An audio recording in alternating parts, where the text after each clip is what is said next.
कहानी माँ काम आपकी बहू ही आएगी।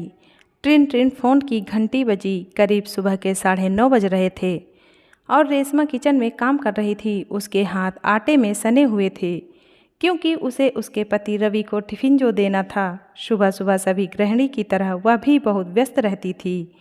फिर वह आटे में सने हुए हाथ से ही फ़ोन उठाने गई तो देखा कि उसकी मम्मी का फ़ोन आया था। झुंझलाहट में उसने फ़ोन उठाकर कहा, ओफ़ो मम्मी, मैंने आपसे कहा है ना कि मेरी अभी नई नई शादी हुई है। शादी को सिर्फ 6 महीने हुए हैं। यूँ सुबह सुबह फ़ोन मत किया करो। ऐसा कौन सा ज़रूरी काम था कि आप थोड़ी देर इंतज़ार न कर सकी। चलिए अभी फ़ोन रखिए, मैं अभी बहुत व्यस्त हूँ, थोड़ी देर में आपको फ़ोन करती हूँ। फिर रेशमा किचन में आकर पराठे बनाने लगी ताकि रवि का टिफ़िन पैक कर सके। 10 बजे जब रवि ऑफिस के लिए निकल गया तब उसे एहसास हुआ कि आज उसने अपनी मम्मी से कितनी ख़राब तरीके से बात की। उसे अंदर ही अंदर गिल्ट महसूस हो रही थी, लेकिन वह भी क्या करती। मम्मी का रोज़ का यही काम था, इसलिए आज गुस्से में कुछ ज़्यादा ही रूडली बात की।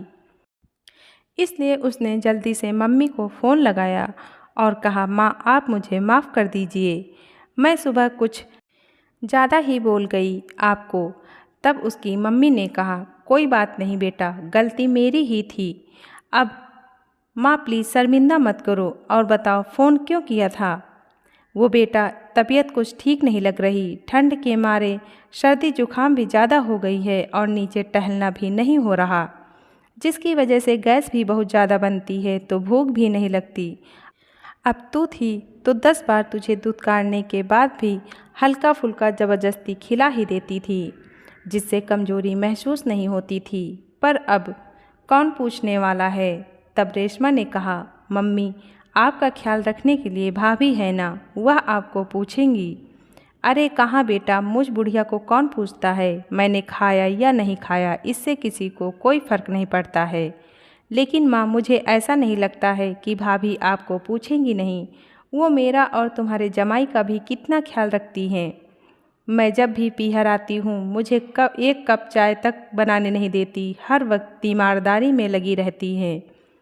मुझे बिल्कुल अपनी छोटी बहन की तरह मानती। अरे बेटा, तू बहुत भोली है और तेरी भाभी उतनी ही चालाक। यह सब वो सिर्फ तारीफ़ें बटोरने के लिए तेरे सामने करती है। घर में रोज़ तीनों टाइम सब्जियां मैं ही काट कर बनाती हूँ, वह तो सिर्फ रोटियां सेकती है और संडे को जब कोई आइटम बनाती है तब भी सारी तैयारियां मैं ही करती हूँ। तुझे यह सब कैसे पता होगा। तेरी शादी उसकी शादी के पहले ही हो गई थी। और रही बात गिफ्ट की, तो वह अपने मायके से मिले हुए सस्ते गिफ्ट तुमको पकड़ा देती है, जिससे तुम खुश हो जाती हो और अपने मायके वालों के लिए बढ़िया और महंगे गिफ्ट खरीद कर लाती है। तुम जितना अपनी भाभी को भली समझती हो ना, वह उतनी भली नहीं है बेटा। वो मुझे दवाई देना हो या खाना पूछना हो, बस एक बार पूछती है दिखावे के लिए। अगर वो सही में मुझे अपनी माँ जैसी मानती तो मुझे ज़बरदस्ती करके ज़रूर खिलाती। तुम्हें क्या लगता है शादी से पहले वो अपनी माँ को बार बार नहीं पूछती होगी। जो भी हो माँ, पर मुझे ऐसा नहीं लगता। मेरे साथ तो भाभी का व्यवहार बहुत अच्छा है और दुनिया भी जो देखती है उसी को सच मानती है। इसलिए भाभी को आप खराब बताएंगी तो भी कोई आप पर विश्वास नहीं करेगा। फिर भी अगर आप बोलती हैं ऐसा है तो इसमें गलती आपकी भी ज़रूर होगी, क्योंकि ताली कभी एक हाथ से नहीं बजती। अगर उन्होंने आपको माँ नहीं माना तो आपने भी अभी तक उन्हें अपनी बेटी नहीं माना है। जिस तरह आप मेरी गलती पर मुझे समझाती थी, भाभी को भी समझाइए, वह ज़रूर समझेगी। आपको भी अपने को साइड में रख कर सास बनकर नहीं बल्कि माँ बनकर समझाना होगा। एक और बात माँ, आपको भी अपने बहू से कुछ ज़्यादा ही उम्मीदें हैं। इतनी उम्मीदें पालना अच्छा नहीं है। वैसे भी सबको अपने माता पिता ही अच्छे लगते हैं, सास ससुर किसे अच्छे लगते हैं। हर आदमी को आज़ादी पसंद है। आजकल तो ज़्यादातर लड़कियां अपनी गृहस्थी अलग बसाना चाहती हैं।